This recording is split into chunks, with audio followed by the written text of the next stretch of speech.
Welcome to Not Milk Never Milk. Subscribe if you're lactose intolerant. In this video, I will explain how to use Norton Ghost for cloning a hard disk. Disk cloning is a powerful way to create an exact copy of your drive, perfect for backups or upgrading to a new, faster drive. Before we begin, it's crucial to prepare. Make sure you have your target drive ready, along with any necessary cables. Always back up any important files from both drives first, just to be safe. Also, confirm your new drive has enough space. Once your preparations are complete, it's time to boot into Norton Ghost. You'll typically do this from a USB drive or a CD. When the program loads, look for the disk-to-disk option. This is what you need for a one-to-one drive copy. Next, you'll be prompted to select your source drive.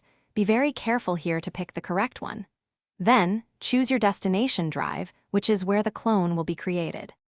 Before you hit that final button, take a moment to double-check your selections. Confirm that your source and destination drives are exactly as you intend. Norton Ghost will usually provide a summary screen for your review. Once you are absolutely sure, proceed to start the cloning process. This can take some time, depending on your drive size and speed, so be patient. It's vital not to interrupt the computer or power during this operation. Congratulations, your disk cloning is complete.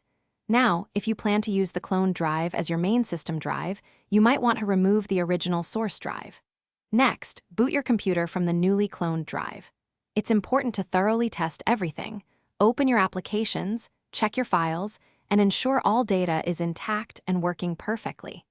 If your old drive holds sensitive data, consider using a secure erase utility before disposal. Thanks for watching. If this was helpful, leave a like and consider subscribing. See you next time.